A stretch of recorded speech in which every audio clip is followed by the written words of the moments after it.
Welcome everyone. In this session organized by Bits Embryo, we present to you one of India's most respected journalists, Prabhu Chawla. With decades of experience in the field and being a recipient of Padma Bhushan Award, Mr. Chawla has covered some of the most important stories in India and has held leadership positions at some of country's most respected news publications. He has a wealth of knowledge and insight to share on a variety of topics, include the role of media in shaping public opinion, the future of journalism, and most pressing issues facing India today. So let's start a session and delve deeper into his journey of journalism. Welcome, sir. Thank you very much for thinking of me. I'm getting younger by the day. I'm living on a borrowed time, which means younger people. If I've got 15 years left, so I'm 15-year-old. If it's 20 years left, it's 20-year-old. At present, I'm 77. So that I'm becoming younger because my days which are left are younger. You can start whatever you want to start it. And if you want me to say something, I've said it. I've been journalism as you actually introduced. But I was a lecturer before that. You did not. I taught economics in Delhi University for 10 years. Yes. I was perhaps the youngest lecturer in Delhi University at the age of 20. I was the youngest postgraduate at the age of 19. At that time, in 1967. So from journalism, I came back to India Today in 1978. So I remained in India Today for about 11 years, came back to Indian Express, was in Indian Express till 1995, went back to India Today from 1995, retired at the age of 65 in 2010. Then I came back to New Indian Express, which is part of Indian Express, divided between the two brothers. So I'm there for the past 12 years now at the Sunset Street. And hopefully I'll retire from here whenever they want to retire me. Because I'm already crossed the age of retirement. According to Modi, the retirement age of politicians is 75. So I've crossed that age as well. Since he has got political advisors like Principal Secretary, they are all 79. National Security Advisor is also 80 almost. So hopefully I will survive a little more. Yes, sir. So let's proceed with the questions now. Yes, sir. The first one. So your journey is an absolute inspiration to everyone. How did you stumble upon journalism as a career prospect? Yeah, that's an interesting question. Everybody asks, why did you get into journalism? Yes, Lecturer post when I was teaching economics in Delhi University, and I was the only postgraduate in my family. Perhaps I was the only graduate at that time. Nobody graduated. We came from Pakistan, refugees, and it was a very difficult life for all of us. We were 8 brothers and sisters, and I was the only person who went to the college. Later, my sister went to the college, and somehow I got went to. I don't have no formal education. I must tell you the background. Because from Pakistan, we came back as 1 year old at that time. We were in a refugee camp in Jalandhar. Then we went back from Jalandhar to Faridabad, which is in Haryana. Then from there to Agra, which is in UP. So I did my primary education in some corporation school in Agra. Then I came back to Delhi. My father started some ration shop where we used to sell sugar and rice and whatever. So we came back to Delhi. So in middle class, I went to school. But after middle class, I started sitting on my shop with my father. So I did Punjab University matriculation from sitting at home. Then I went to intermediate college in Ghaziabad, which is UP.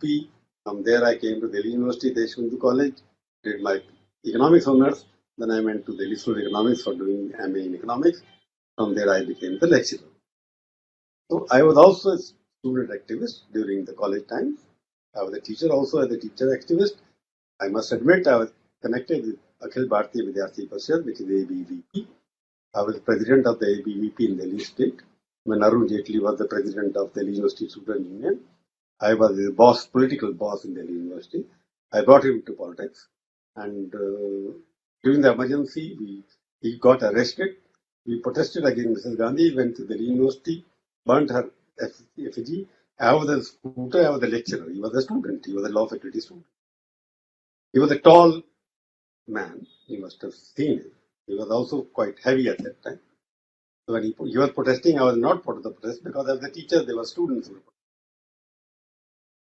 The police came there and they started lathi charge. He started to run away from police. I was on a scooter. I sat on the scooter, started a scooter. I ran away. He got arrested. He was in jail for 19 months and he became the union minister. I did not get arrested. I became an editor of a paper. So how did I become a editor of a news magazine? That's a different story. But we were a middle class. I was a lecturer. Lecturer was a very safe job because nobody can be sacked in the university for not teaching, for which I was paid.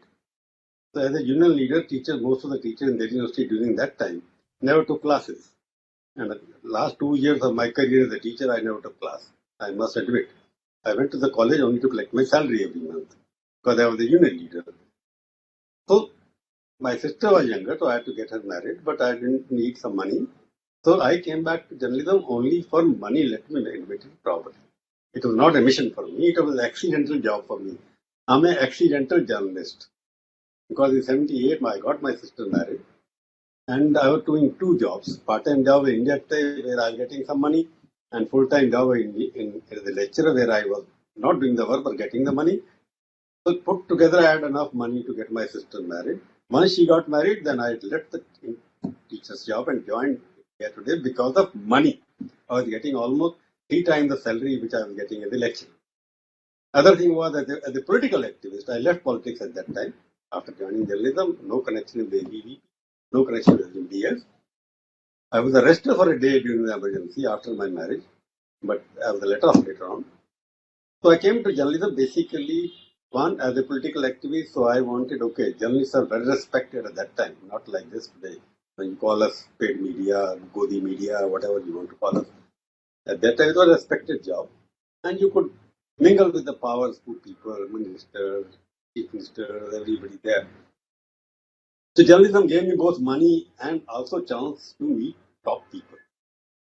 It was much for getting famous and getting richer. So I was paid well, I was doing good story.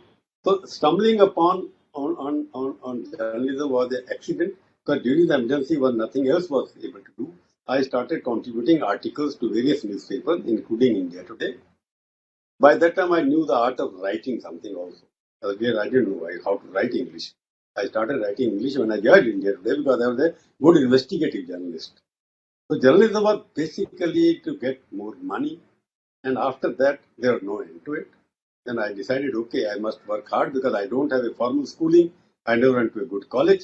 So I had to compete with people who are much better than me. Not only in terms of pedigree, they came from good families. They were well educated. People went to Oxford, people went to St. Stephen College, they went to famous colleges at Delhi University. But I was the only person who came from Deshwanth College to Delhi School of Economics. So I had this competition urging me that I must be better than the best, or I must be able to give something which other journalists couldn't. They could write better English, but they could not get better news. So I was able to beat them by getting better news. So in 6 years, I became one of the senior editors of India Today. I was the youngest editor of Indian Express in 91, at the age of 41. So it was, I came there, as I put it, that I came for money and fame, but ultimately it became my mission that I must do the best journalism in the country. That's a very interesting journey, sir. The next question, being a profession which requires interaction with events of the world and people from different fields, can you elaborate on how your experience in journalism shaped your perspective? Personal terms or personality? How did your perspective shape up, sir? You see, I told you, I wasn't able to write a one correct sentence in English when I got in India Today. And when Mr. Puri, Arun Puri is the owner and editor, he hired me because I could collect more information. He said there are very few people who can collect information and have context, as you have. There are many people who can write good English. That will put you write down in your own English, we'll put in a proper English. So I was able to first perfect myself writing skills. I learned writing. That's one thing. Because my job was to get the best story. When it was a fortnightly magazine, but we were able to collect stories which newspaper couldn't collect. Even after 15 days, when we wrote a story, that was the story which was never published in any newspaper. So shaping was that you were always learning something. For me, journalism was a learning process. Not only in terms of developing, honing my own skills from becoming a writer, from becoming a reporter to a writer as well, and also expanding my canvas in terms of context. So I was traveling from Kanyakumari to Kashmir every fortnight. I was the only journalist who was almost writing 3-4 stories in a fortnight, and I was traveling from one place to another. It was giving more access to more people. It was giving more access to different kind of people. I could cover a Kashmiri chief minister. At the same time, I could cover a Malayali chief minister in Kerala. I started India Today Tamil magazine. I started India Today Telugu magazine without knowing their languages. So it's not because I had people who knew the language. Because journalism has no language. It has information. So that information has to be converted and conveyed through the languages. But some information has to come. It can come in any language. So information can come in Urdu, it can come in Punjabi, it can come in English, it can come in Bengali. So you have to put in language in English first because I was working for English magazine. So therefore, I evolved myself into a personality who could do better things. From an inferior person, coming from a refugee, from some kind of a slum colony, coming to a leading English magazine, it was a journey worth it. So I was working. Urge was to do better than the best and compete with the best in the world and give your best to whatever you ask for. So as a journalist, my mission was give the exclusive story every week after. Speaking of your experiences, sir, what was the most important lesson or memorable one which you learned from these experiences? No, but one of the lessons is that, okay, people try to threaten you. I won't name any personality in that question, but my experience was one or two half one company, even in Delhi also, with another prime minister. I have covered 12 of the 15 prime ministers. One of the prime minister said, okay, you write whatever you want to write. So he was a friend of mine. So I wrote what I wrote, and he had to resign. And now I can understand which prime minister I'm referring to. Experience are people try to impose their personality on you. For me, they were equals. For me, Prime Minister was the Prime Minister of India, yes. For me, as a journalist, he is Prime Minister of India, but Prime Minister of India is a different thing. Prime Minister as a functionary, a different thing. I respect the institution of the Prime Minister. I respect the Prime Minister of India, but he does anything wrong, that is my job to report. That is what I was doing. So my experience is really people used to threaten us.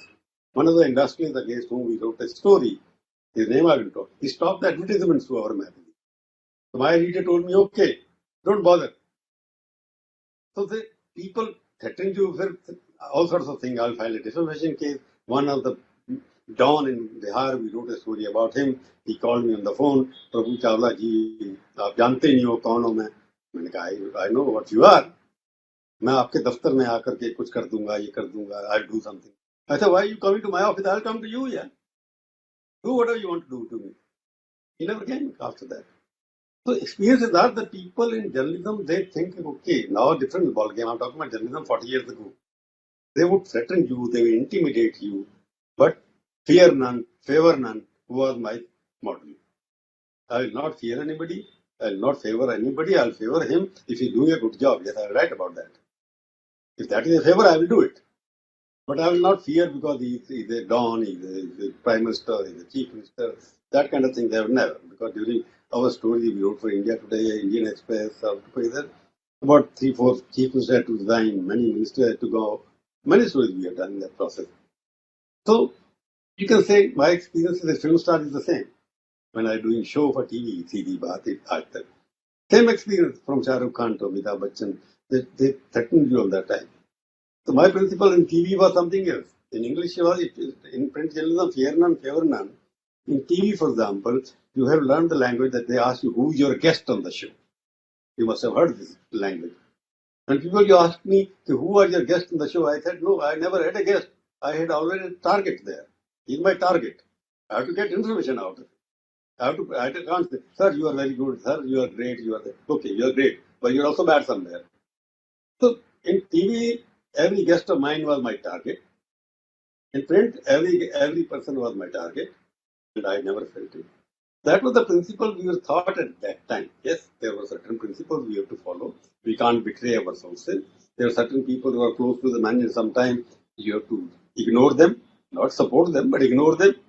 So every organization has certain principles in that. So practical has to be, but our journalism was never dictated by outsiders. It was decided by inside editors. So that is our, we were threatened. Yes, many people threatened us. They never given access. For example, Rajiv Gandhi did not give me interview for 4.5 years. He said, I will not speak to Prabhu Chawla. India Today, I will not speak to India. But at the end of 4.5 years, he called me and took me to Sweden, took me to Goa. He was, last Prime Minister interview was done by me only. So because he couldn't dictate terms to India Today or to me. Both the institution, my institution was above Prime Minister. Prime Minister comes and goes. India Today survives. Indian Express survives. New India Express survives. So you have to keep the institution respect in mind that you are working for an institution. If you do something, it is an institution which gets the bad name. So you have to protect the integrity not only of yours, but also that of the institution. Therefore, you grow faster. I grew faster because of the integrity of the institution I work for. Yes, sir. Your journey is actually very brave. Sir, you were awarded the prestigious Padma Bhushan Award by the President of India at that time. How did it feel to get the recognition for your work?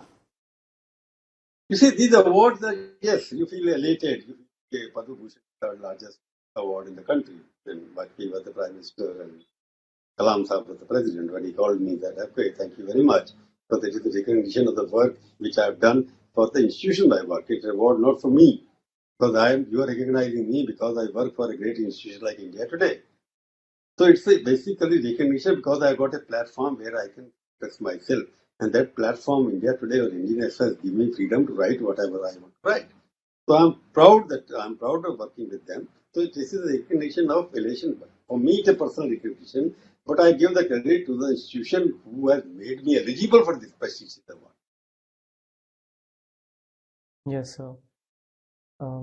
Moving to the next question, being the editorial director and formerly editor-in-chief of the renowned newspaper Indian Express, what do you think influences the public's opinion and their stances on events around the world?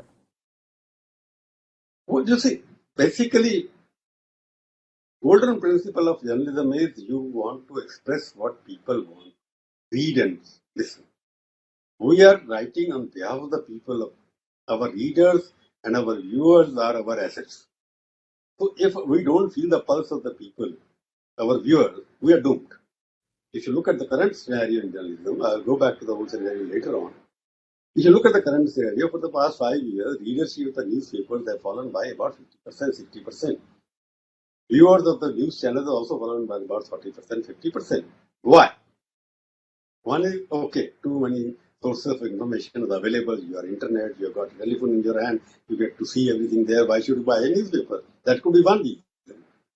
And TV channels, because they have similar thing happening, debates, nothing. There are no news channels. There are only news channels left. Now everybody, you see a debate happening, 10 people sitting there abusing at each other because that is the cheapest way of gathering information. You don't have to pay them or pay some petty amount of 500, 5,000, 6,000 rupees.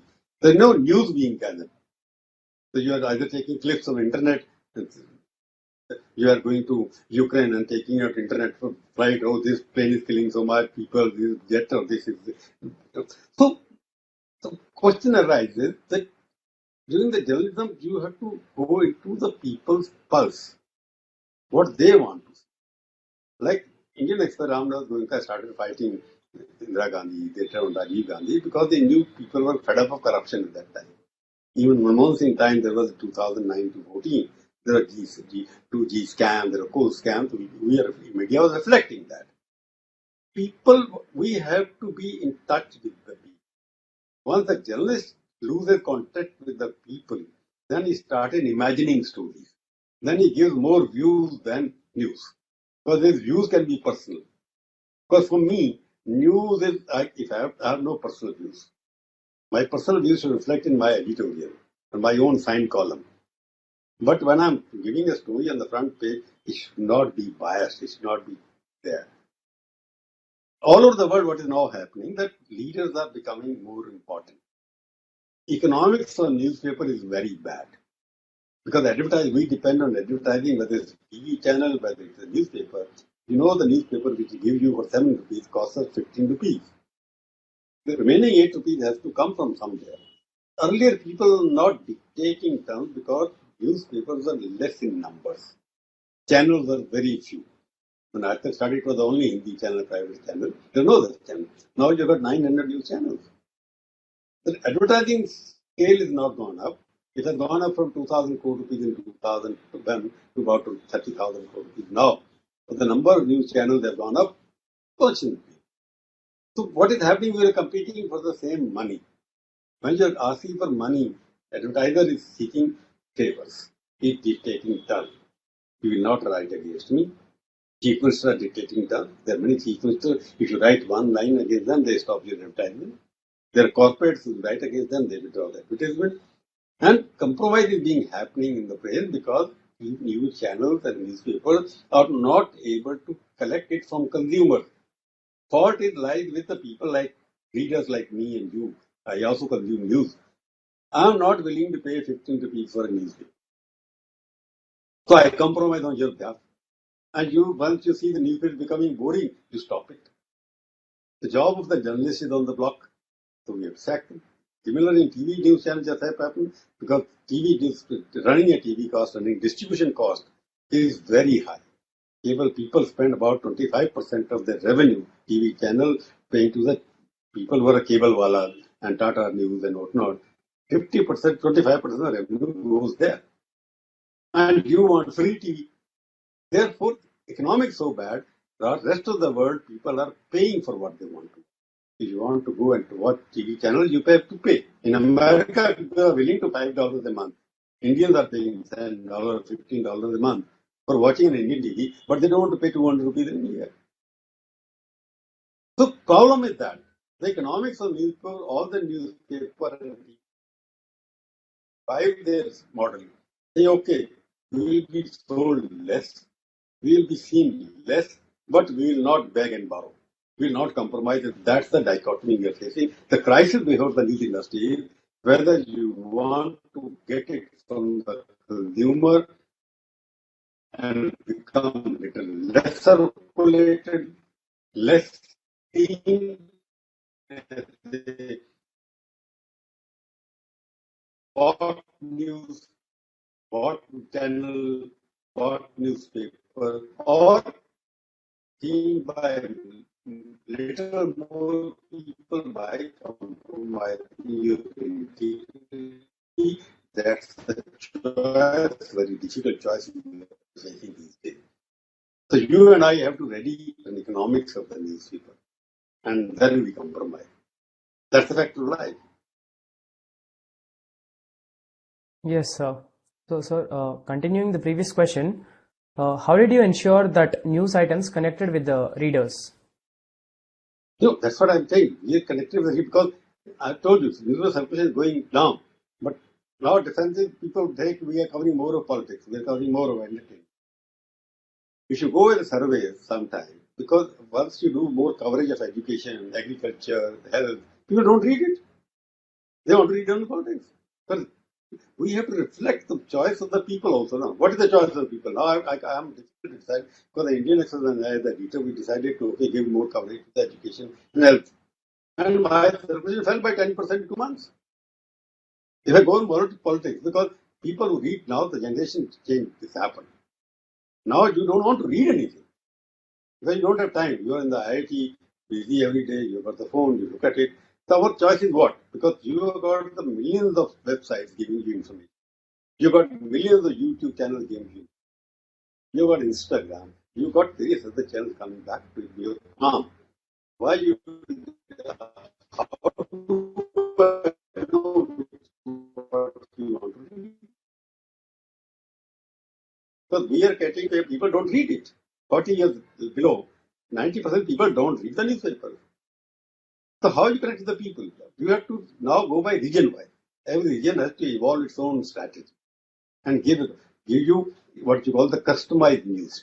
Now, what is happening on the internet? I want to ask you what kind of news you want to read. You must be getting some kind of mails from various people. So you have to package it. I want to read business, I want to read sports, I want to read. Only that will come to you. Because you don't have enough time to read everything else. So age is coming now. We are trying to get the opinions of the people through the surveys, opinion polls, mailers. That what we have to customize news according to each consumer now. This artificial intelligence which is coming, So I would know what you want to, what you are reading every day. Because that if your privacy is gone, your phone tells me every day where are you going, what are you spending, what are you. I'll get an artificial intelligence, put it together, and then continue feeding you. Artificial intelligence, first time in the history of independence, the artificial, which was used to be a bad name, has become a very respectable name now. I have got artificial intelligence, but a very genuine intelligence here. So you're becoming artificial in every way. First time when I ask somebody earlier used to ask, you are reaching Omega watch, or you got a good watch, which is a Pathe.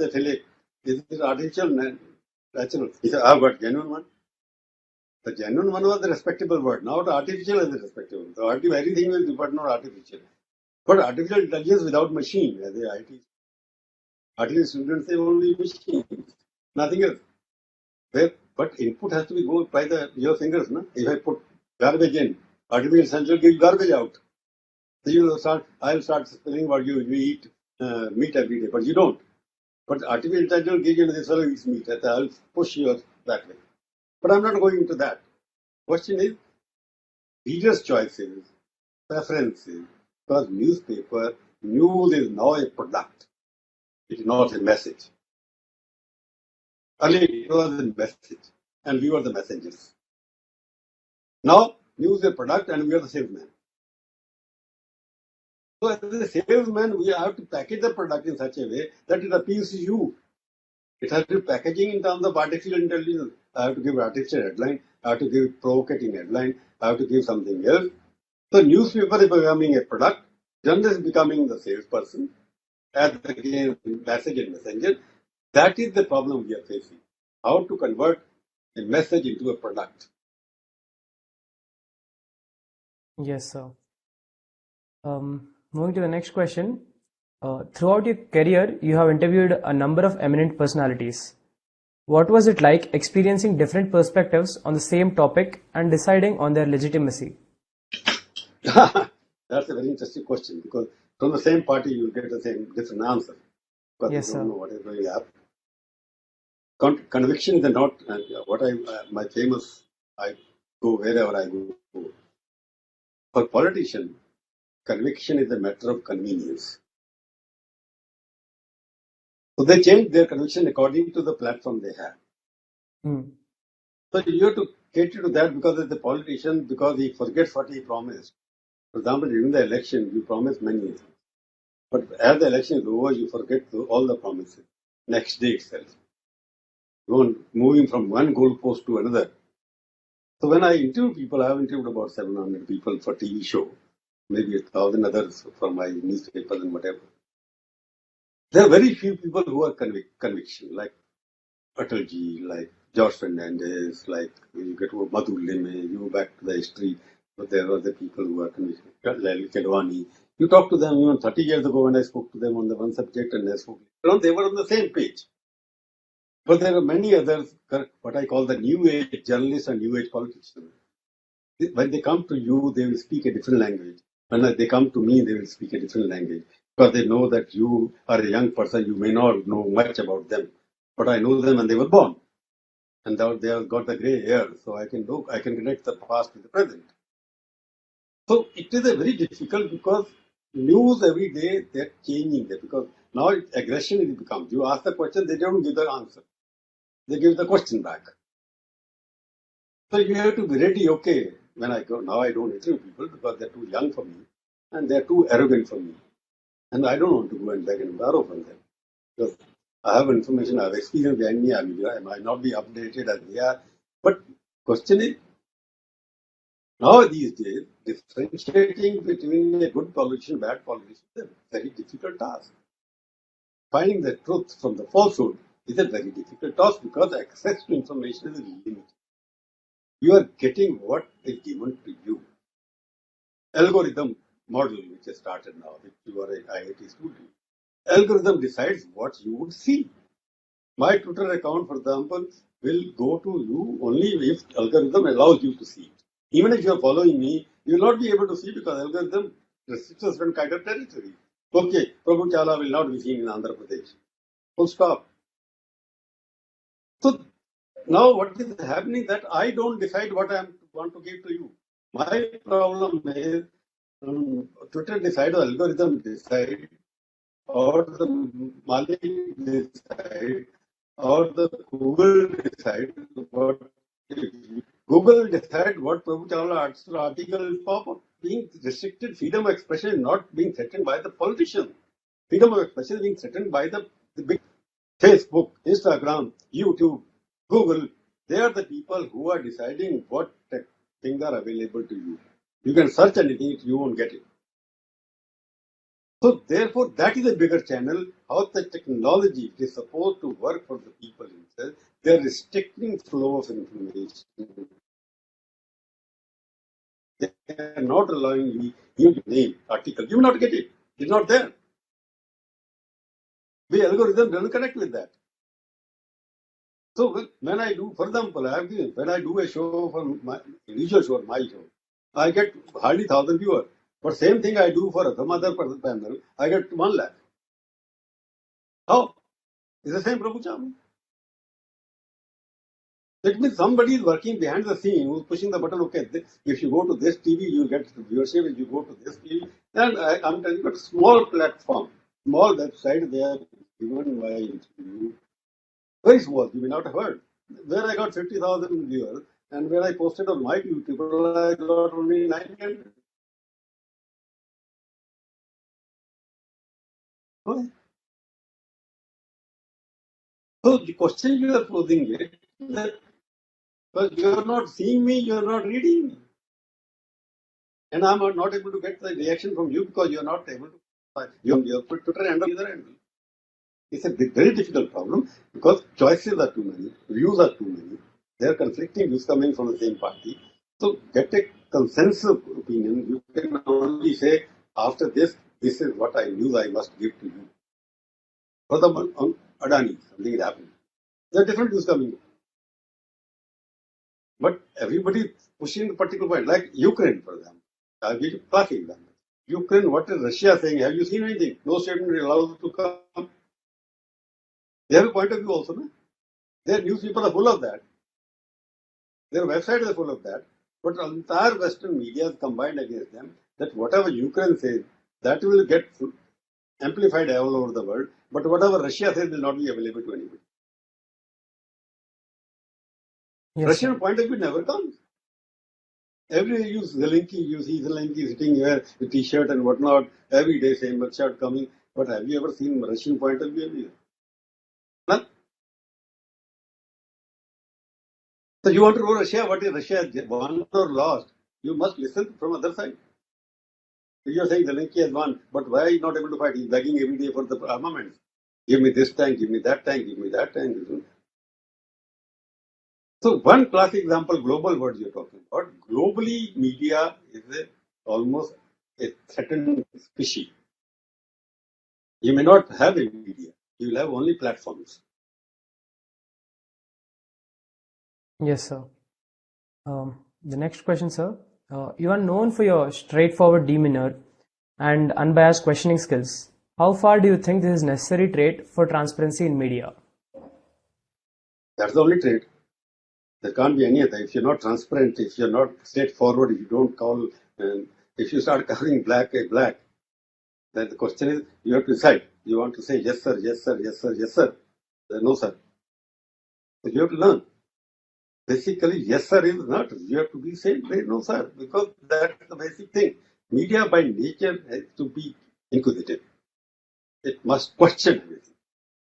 My job is to question. If I have some question, if media starts questioning, it is only taking if it has become a stenographer. You know, a stenographer always used to be there, the long notebook. If you are a young boy, you may not have known. Stenographer with a long notebook, they'll come and start writing. You are speaking, I'm writing, and go back and type it. So I'm not a stenographer. Media job is to raise question. Everything is white? No. For me, everything is grey. I have to find which one is black and which one is white. After asking question. But there are 1,000 shades of grey. So I have to, people say black and white. I believe in black and white journalism, but black and white you can get only when you're listening to people. You have to shift that channel. So media basically job is to question. Question, question, question, question. Q is the basic fundamental question and the basic fundamental principle of journalism. You forget Q, then you've forgotten journalism. Yes, sir. Sir, in looking back on your career path, how would you describe the difference between your first interview and your most recent one? How has experience in the industry evolved your skills and temperament? It depends on first interview means there are various kinds of people I interviewed, from source person, politician, film star, like Shri Ravi Shankar type, and they are different personality. The last interview which I did for various last channels was Rajnath Singh. I think Yogi Adityanath I did. And earlier I did Mulayam Singh Yadav also. Before that Rajnath Singh also. Before that so many. Now earlier politicians were little humble. They were little willing to listen and question. Yes, if you ask them the question, they will listen and argue. If you tell them no, you're wrong, they will accept it. But now the current politician, whether it's film star, Shah Rukh Khan, for example, started shouting at me. Omar Abdullah started shouting at me. But Atalji, when I interviewed, he never gave me interview for TV, but I interviewed him print or somebody and other people also, including Jayalalitha. And I was the only person who was interviewed her in Hindi. That's on the YouTube channel. So there were people who were listening, arrogant. She was also arrogant, but she was able to listen and absorb what you were saying. But now you interview people, they start questioning your motive. They say you are motivated. But they don't want to answer the question I'm asking. They want to deflect, they want to dictate the answer they want to give. That's the difference now. They don't want to explain their failures. They want to only propagate this so-called successes. Yes, sir. The difference between is, okay, life is full of success and failures.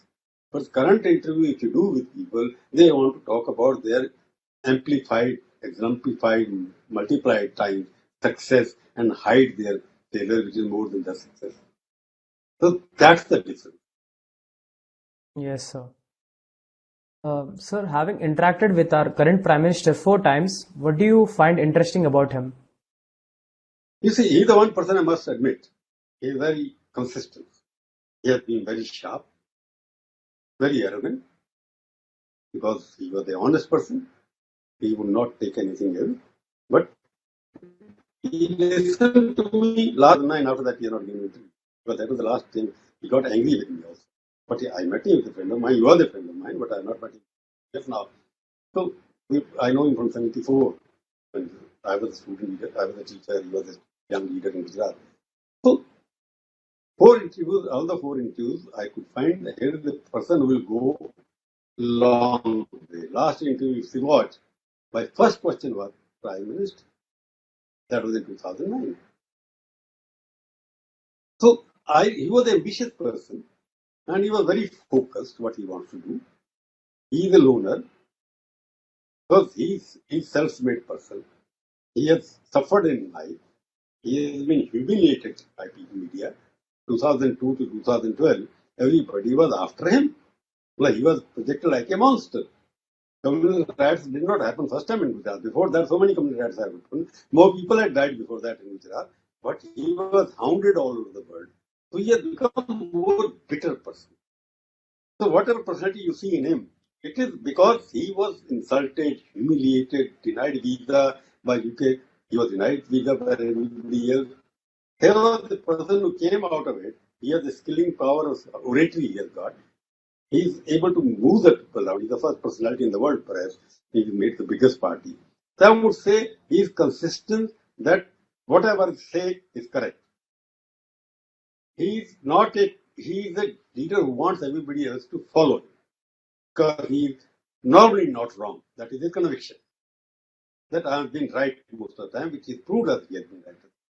So I think we have got a prime minister who is clear in his mind, who is clear in his agenda. He is very clear in means also, methods also, mission also. All the three M's are synchronized. What is my mission? What are my means? What are my methods? What is my model? They are fit in key with it. he decides everybody has to follow. So he's not only a thinker, he's also a doer. It's a rare combination.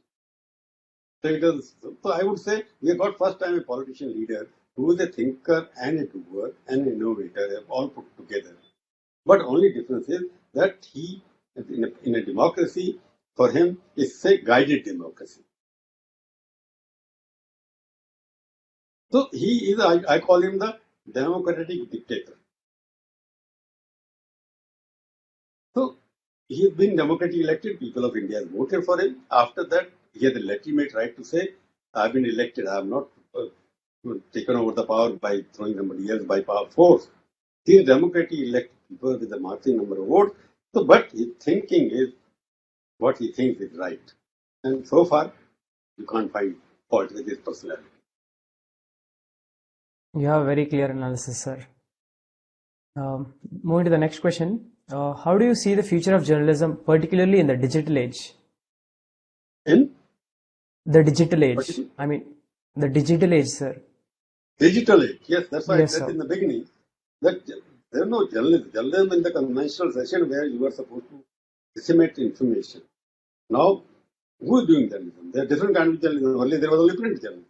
Then came the electronic journalism. Now you got the internet, the website journalism. You got Instagram, Twitter is also journalism because I am not a journalist, but journalism means giving information. So you got million sources of information.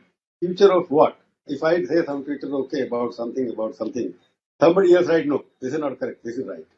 Earlier you had limited newspaper you could read in the morning, and there was no other option available. Now every platform is a platform of conveying news. Ultimately, you have to decide. Journalism in conventional sense has vanished. Now you can say messaging, you can say information distribution. So now it's become information. So how you get information about entertainment, about education, about health, there are various sources of getting. So I don't see any future for print media in the long term. They will survive because books still people read. Yes, sir. Because books have not vanished. Books in hard copy people read. They are available on the internet also, but still people want to read a hard copy. So there is no replacement to a newspaper because in the morning when you get up with a cup of tea or you go to the toilet, you read a newspaper. When you're in a flight, you want to read a newspaper. So it will be limited circulation, but print will not, in mass media, it will not be mass media. It will be very limited niche classes. People read magazines and newspapers that will remain there. Ultimately, digital media will survive because that is fast, that is immediate. You are getting every minute new information updating. But quality of journalism, credible information, victim will be only a person who is working on digital media because he would not know which digital media giving me the right information. So because at the same time, you have got a TV channel, they are giving different version of the same event. Even in Noida, that you look at the TV channel, there are 5-6 new TV channels, they're giving the same headline. The 2-3 others were giving different headline. They're giving the same panelist also. So you know what I was going to do. So digital media is the future, but that's also going to the curse of the people. Because you will not be able to get objective information through the. It will be always according to the agenda of people involved. Because in newspaper there's a structure, there's the editor, there's people down below. It is sanitized. It is everything is. There is people who look at the story, then it goes into print or on TV. But digital media, there are no walls, there are no checks in there. So unchecked, unverified news will come to you like it's happening. You get most of the false videos, you get most of the other things. So therefore, digital media has to evolve itself, discipline itself in the long term. Otherwise, there will be chaos all over the world. Yes, sir. What's the most pressing issues facing India today, according to you? How do you Sorry? think? What are the most pressing issues facing India today, according to you? How do you think these issues should be covered in the media? No pressing issues, for example, everybody talks about what I say that that country is being pressed. People are fearing everybody. There's a fear among the people. That is one issue which is being discussed. I don't feel any fear. Frankly speaking, it has been, an impression has been created. There's a fear being pushed in the people's mind. The journalists are not allowed to what they write. Editors are not allowed to what to write. I don't believe in that because nobody told me what not to write. My owners have never told me.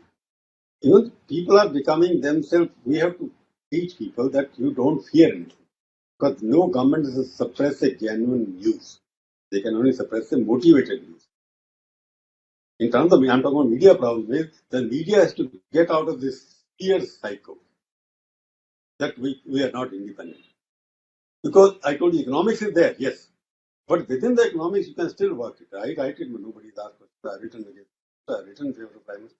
I've written against Chief. So many people write it. So media is suffering for this artificial fear cycle. They have to get out of it and face it. Let us have the example of people who have written something genuine and they have been punished.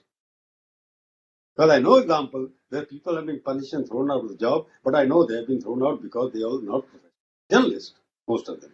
Some of them, there must be cases. Some of them resigned because they knew that they were not doing objective journalism. Because if you are doing objective journalism, nobody can sack you. Then you become, even the media has to survive in the market. In terms of media, I told you, fear has to get out of it. Then you're talking about other issues like what is happening in terms of Ram Mandir versus community violence, which is happening. That you're trying to polarize the whole society into minority versus majority. That we have to take care of because minority versus, because now TV channels are available. Sometimes somebody wants to give a bite so that he becomes a famous person. So there are TV channels who are trying to create this problem as well. That you put up somebody, if you look at these days, some young boy who's a Baba is being shown on all the channels. That is in, you must have seen Baba somewhere. I've seen all the channels, English channels also showing it. So these kind of, because you are not able to get the news, therefore you are creating problem by showing people with saffron clothes, some people with beard, and trying to create a tension between them. So we have to control that. That we have to give narrative that India as a Bharat is one. There are many multi-religious society, unity in diversity. Russia has been divided, whether other countries are fighting. We are still united, even after 75 years of independence or 1,000 years of India. So there is a unity in diversity. So we have to highlight that, the unity part of it, positive thinking, what is happening. That's another issue we have to think in terms of. And the third is that we have to take youth into positive, constructive things. Unemployment is there. Yes, that's an issue which has to be covered. Because technology is replacing bodies. Machines are replacing bodies there. So artificial intelligence comes, then you will have less people to do. Now robots will start performing surgery. There won't be a job for the doctors then. Yes, So sir. whatever you have to think balance between the technology and the employment. The population is not going there. People seeking jobs is going up, and availability of jobs through technology is less. Now you are seeing all the big giant technocrats have reduced their loss. There's almost 500,000 people have lost jobs in the last 2 months or so. Why? Even the technology people are who expanded the market, they are now shrinking. They are 10,000 Google, 20,000 WhatsApp people. You will see everything there. So we have to think in terms of how to keep the young people gainfully employed. Because we are turning out so many graduates, engineers now. First time, even doctors are not able to get jobs, even engineers are not able to get jobs. So we have to think in terms of global economic connectivity now, because we are connected to each other. What happens in America happens in New Delhi. So when the global connectivity is going up, we have to connect people also, boundaryless. It can't become a boundaryless world. Boundaries are, now people are trying to impose restrictions also. So you're not allowed to go, visa will be less. So unemployment has to be solved, communal tensions have to be reduced there. At the same time, you have to go forward, think forward, use technology very, very tactically so that there is no disturbances there. And inequalities of income, which is going up. You have to follow the economic policy. Now, 1% of people have got about 30% of the wealth which are done in the last 3 years. It can't go on. There will be civil rights in this country. So you have to ensure that there is equitable distribution of income or wealth. As you grow, everybody must go. Top people going, so to the bottom. Earlier, what is happening now? Our economic model is top down. It will trickle down there. Therefore, people from the bottom will also become rich. That's the fossil from 91 onwards we follow. That does not work. So we have to follow our economic model, which is bottom up. You think of the person of the last step of the staircase and follow the economic policy, which will take him to the middle level. The economic policies have to be bottom up approach rather than top down approach. That's what I felt. Yes, sir. So moving to the last question of the session, your journey is one that aspiring students would look up and aim to come in and reach off. In your opinion, what makes successful journalist? For young journalists just starting out, what advice would you give them? I'll repeat my slogan: fear none, favor none. If they follow this one principle and make Q as your first word of learning, I will fear none, favor none, and I'll follow Q means I'll question whatever information is given to me. I will not take the information on its face value. Question, question, question, you will be most successful journalist. You don't Thank you, take sir. A. Replace A with question. Answer must be followed with a question. Yes, sir. Thank you. And Thank you. concluding My today's pleasure. session, I would like to express my appreciation for you, sir, for sharing your valuable insights with us. On behalf of BITS Embryo, I thank you for taking time out of your busy schedule to be here with us today. I would also like to thank the audience who stayed with us throughout the session. Thank you, sir. Just now.